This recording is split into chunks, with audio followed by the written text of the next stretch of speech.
Hello everybody, I am Dr. Gaurav Saxena sir, and today we will discuss a very important theory of personality given by Freud and which is also known as Freud psychoanalysis. तो जो Sigmund Freud है, इनका पूरा नाम है Sigmund Freud, ये एक वियनीज physician थे और इनके पास हिस्टीरिया के रोगी इलाज के लिए आते थे। हिस्टीरिया मतलब मिर्गी। तो इन्होंने उनका अध्ययन किया और उनके माइंड का साइक क्या है माइंड, उनके साइक का अध्ययन किया और उसके आधार पर एक थ्योरी ऑफ पर्सनैलिटी दी जिसको बोला गया साइको एनालिसिस। तो साइक क्या है?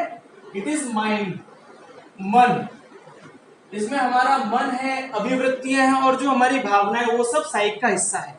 तो इन्होंने स्टडी करके बताया जो हमारा साइक है, जो माइंड है, वो 3 हिस्सों में डिवाइडेड है और इन्होंने इसके 3 पार्ट्स बताए। उन्होंने कहा ये 3 पार्ट्स हैं, they are called as the conscious mind, subconscious and unconscious। तो पहला हिस्सा जो है वो कॉन्शियस पार्ट है माइंड का, कॉन्शियस। दूसरा है सबकॉन्शियस और थर्ड पार्ट है इसको बोलते हैं अनकॉन्शियस। इन्हीं तीनों हिस्सों को हम, कॉन्शियस को बोलते हैं चेतन मन, ये अर्ध चेतन मन और ये अचेतन मन। यानी ये चेतन है, चेतन मन है, ये अर्ध चेतन मन है, अर्ध चेतन मन, और ये आपका अचेतन मन। यानी कि चेतन यानी कि जो भी प्रेजेंट में हो रहा है, जो आप देख रहे हैं। जैसे मैं आपको पढ़ा रहा हूं ये चेतन अवस्था है और आप पढ़ रहे हैं, सुन रहे हैं, वो चेतन अवस्था है। यानी जो भी आसपास हो रहा है उसको हम समझ रहे हैं, वो चेतन अवस्था है, कॉन्शियस माइंड। सबकॉन्शियस, जैसे हम सुबह रात में सोने के बाद सुबह उठते हैं तो ना तो हम पूरे जाग रहे होते हैं ना पूरे सो रहे होते हैं, तो वो सबकॉन्शियस स्टेट होती है, अर्धचेतन अवस्था। एक होता है अचेतन मन, जो भी हमारे फीलिंग्स, विशेस, डिजायर्स हैं, जो रिप्रेस्ड या दमित वासनाएं वगैरह हैं, जो एक्सप्रेस नहीं हो पाती है, तो वो सपने के रूप में आती हैं जब हम सोते हैं।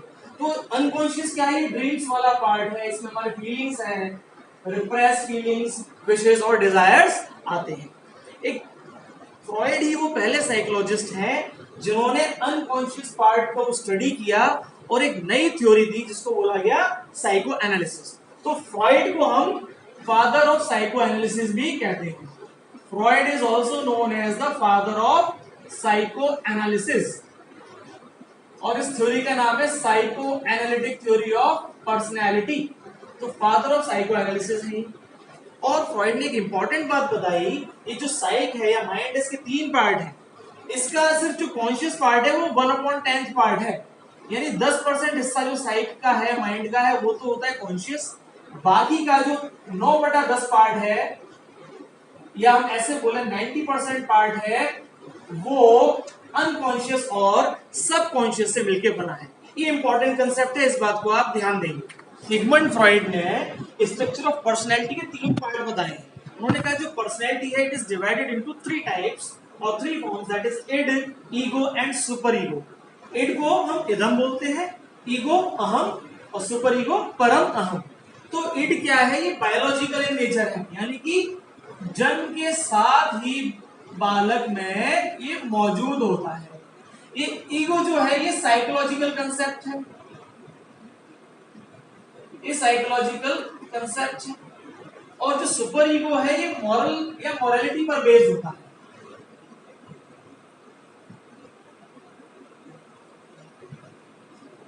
इट जो है ये बेसिकली जितने भी हमारे रिप्रेस्ड फीलिंग्स हैं, विशेस हैं, डिजायर्स हैं, उनको जब हम पूरा करते हैं तो इड के द्वारा संचालित होते हैं। जो भी हमारी दमित इच्छाएं, वासनाएं, विशेष हैं जो पूरी नहीं हुई हैं, उनको पूरा करने के लिए हम किसी भी तरह से गलत या सही काम करते हैं तो हम इड के द्वारा संचालित होते हैं। तो ये बेसिकली अनकॉन्शियस इन नेचर होता है, ये हमारा अनकॉन्शियस इन नेचर है और ये प्लेजर सीकिंग प्रिंसिपल पर बेस्ड है, यानी कि सिर्फ आनंद प्राप्त करना है, उसके लिए कोई भी गलत रास्ता भी इख्तियार करना पड़े तो वो करेंगे। तो it is based on pleasure seeking principle. इसका ये इरेशनल होता है, तर्क नहीं मानता, ये बहुत ही सेल्फिश है और ये अनएथिकल होता है। तो हम एक एग्जांपल से इसको समझेंगे और इसके बाद में ईगो और सुपर ईगो भी आपको समझाऊंगा। जैसे बच्चा है,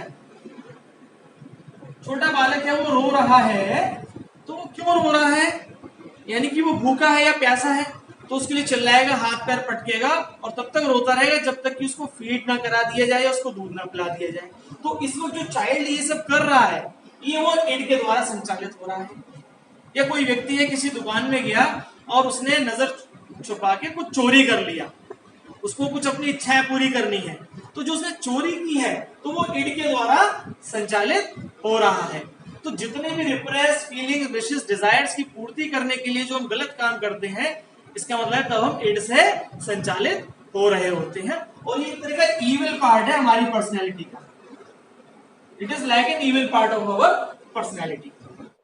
तो हमने बताया जो इविल पार्ट है हमारी पर्सनैलिटी का, यानी कि जो मनुष्य के अंदर जो पार्श्विक प्रवृत्तियां हैं, उसका बेसिक कंपोनेंट क्या है? इड है।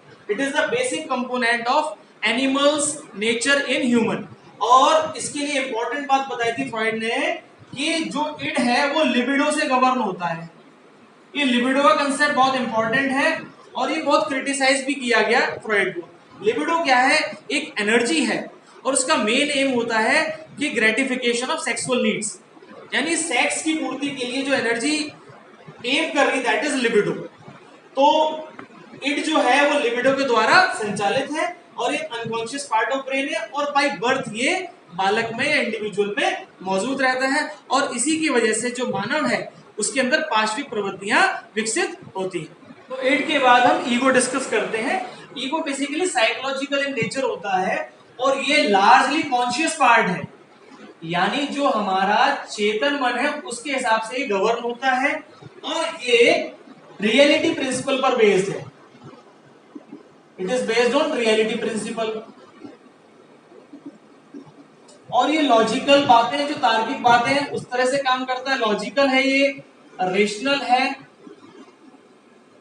और ये एक तरह से इड और सुपर ईगो के बीच में बैलेंसिंग फोर्स की तरह काम करता है। तो ये जो आपका ईगो है एक बैलेंसिंग फोर्स है, एक तरह से जज की तरह काम करता है, मॉडरेटर की तरह काम करता है इड में और सुपर ईगो के बीच में। और ये रियलिटी प्रिंसिपल पर बेस्ड है और ये हमारे कॉन्शियस माइंड के हिसाब से, यानी चेतन जो मन है उसके आधार पर काम करता है। तो ये मैं तीनों आपको एक उदाहरण से और कहानी से भी एक्सप्लेन करूंगा। अभी आपको ये समझना है कि ईगो क्या है, लॉजिकल है, रेशनल है, रियलिटी प्रिंसिपल पर बेस्ड है और conscious part of the personality है, and it is the balancing force between the id and super ego. तो जो थर्ड पार्ट है स्ट्रक्चर ऑफ पर्सनैलिटी में वो सुपर ईगो है और ये लगभग 5 वर्ष की आयु पर डेवलप हो जाता है। जो हमारा इड है वो बाय बर्थ ही डेवलप होता है, जन्म के साथ ही शैशवावस्था में, और जो ईगो है वो लगभग 3 इयर्स की एज पर डेवलप हो जाता है। और जो सुपर ईगो है वो मॉरलिटी प्रिंसिपल पर बेस्ड है, ये ध्यान रखना है।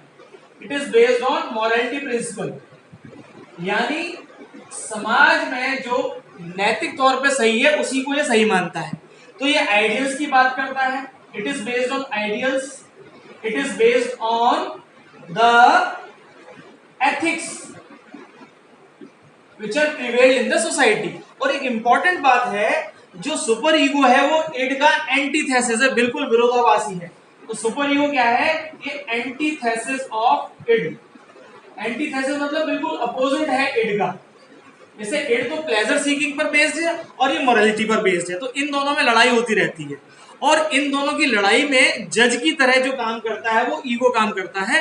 ठीक है, तो बहुत ज्यादा इड पे काम करने से भी हमें नुकसान होता है और सुपर ईगो के हिसाब से भी चलने से भी हमको कई बार बहुत नुकसान हो जाते हैं।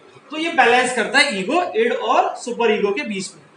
ये सुपर ईगो है mainly subconscious part of brain से और अनकॉन्शियस पार्ट ऑफ ब्रेन से गवर्न होता है। सबकॉन्शियस से और अनकॉन्शियस पार्ट ऑफ साइक या ब्रेन से या माइंड से ये गवर्न होता है।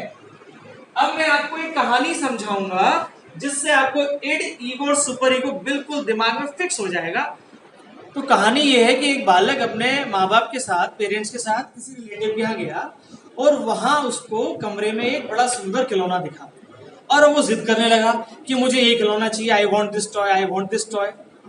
तो उसकी मम्मी तुरंत बोली, नहीं बेटा, दूसरे के घर जाके किसी चीज की या टॉय की डिमांड नहीं करते हैं। मगर बच्चा तो वो एक चंचल है, वो गुस्सा कर रहा है, रो रहा है, पैर पटक रहा है। तो फिर फादर बीच में आए और बोले, ठीक है बेटा, हम कोई रास्ता निकालेंगे और आपको हम जब वापस घर जाएंगे रास्ते में से दूसरा कोई टॉय और चॉकलेट भी दिलवा देंगे। तो यहाँ ध्यान दीजिए, यहाँ जो चाइल्ड है जो कह रहा था कि I want a toy, child जो कह रहा था आई वॉन्ट टॉय, तो वो किस भावना से संचालित था उस वक्त? इड, उसका इड काम कर रहा था, मुझे चाहिए किसी भी तरह से, मुझे यही खिलौना चाहिए। तो child here behaves according to the id. अच्छा, जो मदर है वो सुपर ईगो से संचालित थी उस वक्त, क्योंकि मदर क्या बोल रही थी? No you don't get it. Mother ने कहा तुमको दूसरे के यहां से टॉय नहीं मिलेगा। No, it's wrong to take toy from others house. माँ ने कहा दूसरे के घर से खिलौना लेना गलत है, क्योंकि वो मदर है, उस सुपर ईगो और मॉरलिटी प्रिंसिपल पर संचालित है, उसके हिसाब से काम कर रही है। अब यहाँ जो फादर है वो एक बैलेंसिंग फोर्स की तरह काम कर रहे हैं। इस कहानी में जो फादर है वो बैलेंसिंग फोर्स और ईगो की तरह काम कर रहे हैं, और वो कहते हैं ठीक है हम कुछ कॉम्प्रोमाइज कर लेते हैं, और वो बच्चों को समझाते हैं, बेटा अभी तुम रोना और ये सब पैर पटकना बंद करो, हम आपको जब घर वापस जाएंगे रास्ते से नया टॉय और चॉकलेट भी दिलवा देंगे। तो in this case the child is works according to the id, a mother acts according to the super ego and the father acts according to the ego. So it is clear that the ego is the balancing force between id and super ego. Concept को मैं एक और example से share कर रहा हूं, ध्यान दीजिए। एक बच्चा अपने फ्रेंड के यहाँ गया, उसके ड्राइंग रूम में एक बहुत सुंदर कोई हार पड़ा था, हार यानी कि नेकलेस। अब तीन बातें हो सकती हैं, या तो वो उस हार को चुरा लेगा क्योंकि उस कमरे में और कोई नहीं है, या वो सोचेगा मैंने चुराया और पता लगा तो मेरी डांट पड़ेगी, बेइज्जती होगी मेरी भी और पेरेंट्स की, और तीसरा है वो चोरी नहीं करेगा और वापस चला जाएगा। तो यदि बच्चा वो हार चुरा लेता है तो वो उस वक्त इड के द्वारा संचालित हो रहा है, क्योंकि जो उसकी रिप्रेस फीलिंग है वो पूरी कर रहा है। दूसरी बात, यदि उसने वो चुराया नहीं तो इसका मतलब है वो किससे संचालित है? सुपर ईगो से, मॉरल्स पर, कि ये चुराना गलत है, नैतिकता के आधार पर गलत है। और तीसरा, यदि जब वो सोचता है यदि मैंने चुराया और पता लग गया, डांट होगी, बेइज्जती होगी मेरी और पेरेंट्स की, तो उसको रियलिटी प्रिंसिपल ईगो पर आधारित है और उसी आधार पे अपना व्यवहार कर रहा है। तो इड जो है आपका वो प्लेजर पर बेस्ड है, किसी भी तरह से इच्छा पूर्ति करनी है। जो ईगो है आपका वो रियलिटी पर बेस्ड है, और जो सुपर ईगो है वो मॉरलिटी और नैतिकता की बात करता है। मुझे उम्मीद है इन दोनों स्टोरीज से आपको इड, ईगो और सुपर ईगो अच्छे से क्लियर हुआ होगा। डियर ऑल, आज इड, ईगो और सुपर ईगो के कंसेप्ट में आपके कोई भी डाउट्स हो तो उनको कमेंट सेक्शन में शेयर करिए। I will clear all your doubts, and please like, share my videos and subscribe my YouTube channel Transforming Education by Dr. Gaurav Saxena. Thanks and stay focused in your studies.